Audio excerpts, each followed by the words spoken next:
There are no changes. Entertain a motion to accept the agenda as presented. I'll make that motion. Motion, do we have a second? Second. Any discussion? All in favor say aye. Aye. Those opposed say no. Move on to our first item of old business, to consider RZ bond issue. Mr. Larry Ward is with us this evening to discuss this. Thank you, Mr. President. I bring good news to the mayor and council this afternoon.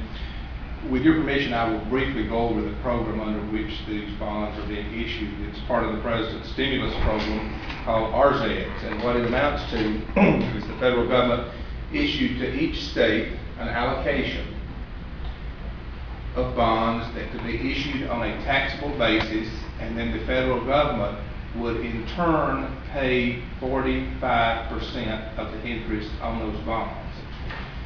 Allocation from the state was subsequently divided into the various counties and the four largest cities in Alabama.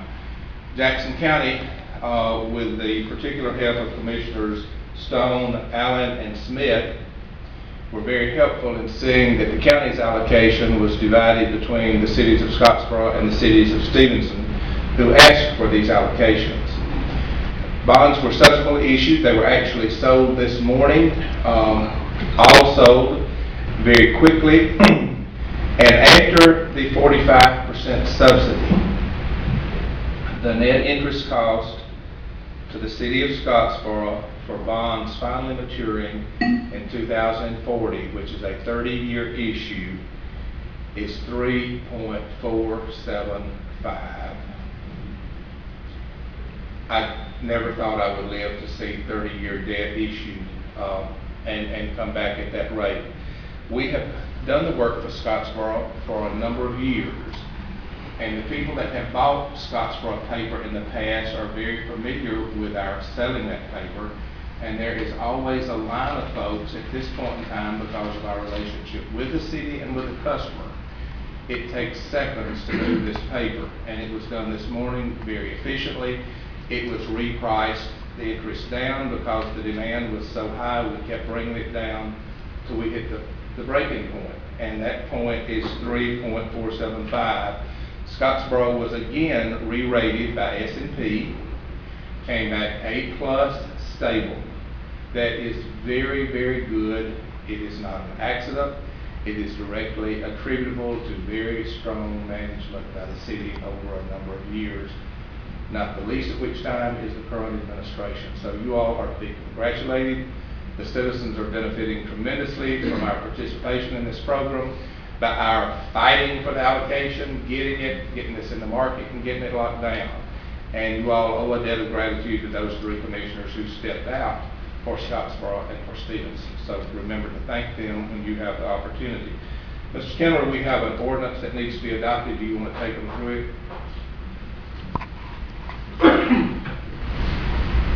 You would need to set the rules aside to vote on and approve this ordinance, which is a part of the bond issue that this board has voted on.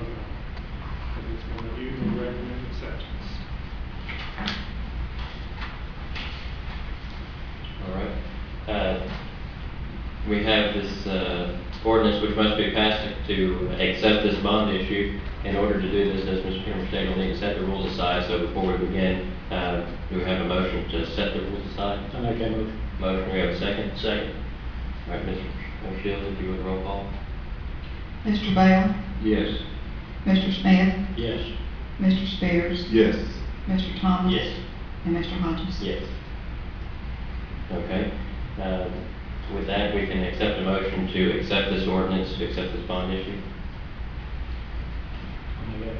Motion, do we have a second? Second.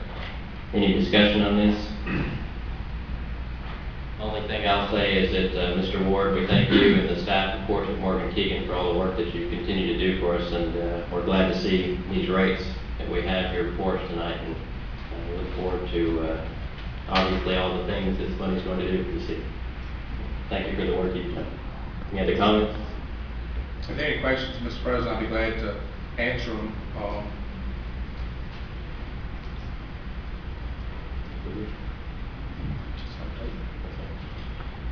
All those in favor say aye. Aye. Those opposed say no. Mr. President, I thank you very much for what you and the other members of this council and mayor do for this great city. And you, Mr. Miller, and Ms. O'Shields. Thank you so much. Thank you. That concludes the items on our agenda for the council meeting. So at this time, before we proceed to the work session, we'll need a motion to adjourn the council meeting. I make a motion to adjourn this council meeting. We have a motion, we have a second. Second. Any discussion? All those in favor say aye. Aye. Those opposed say no. That concludes the items on the council meeting agenda. We'll proceed now with the work session agenda for July 19th. We have that agenda before us. Are there any changes to this agenda before we proceed? I don't know if you want to make it an item or not, but I'd like to discuss, if you remember Mr. Bowden coming to the council meeting about access roads. I'd like to have just a brief discussion about that. All right. Item number 3 is discussion. Thank you. Okay. Any other changes or questions? All right, then we will proceed with the agenda as presented. First item is Mr. Kennemer regarding the increase in court costs. It has always been said that no one's life, liberty, or property is safe whenever the Alabama legislature is in session. The legislature, this past term, through Representatives Hill, McCutcheon, Morrow, and Ward, and the County and Municipal Government Committee, and the State House of Representatives, basically snuck in a court cost increase for all court cases assessed not only in state courts, but in municipal courts, in all criminal cases. This puts an additional $21 in state courts, or $16 in municipal courts, on all juvenile delinquency, traffic, criminal, and quasi-criminal cases in which the defendant is adjudged guilty, a bond is forfeited, penalties imposed, or where there is issued an alias or habeas warrant of arrest in any court in the state. The city of Scottsboro has, for the last several years, had exactly the same court cost as the state and exactly the same basic fine schedule as the state.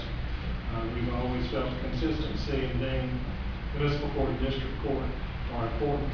Neither of them is there to make money, they're there to impose punishment. Be that as it may, this will put our court cost differently than that of the state. To remedy that, and the reason there was a difference in the court, $21 and the $16, was so that municipalities who are having to do all the work in collection of this could put an additional $5 charge on. I would recommend, and the municipal judges recommend, that we increase our court cost $5 as permitted under this solicitor's bill passage, which is Act number 2010-438 of the last legislative session. That need to be done in the form of an ordinance. It would need to be done in the form of an ordinance. So, any questions or comments from Mr. Kennemer? What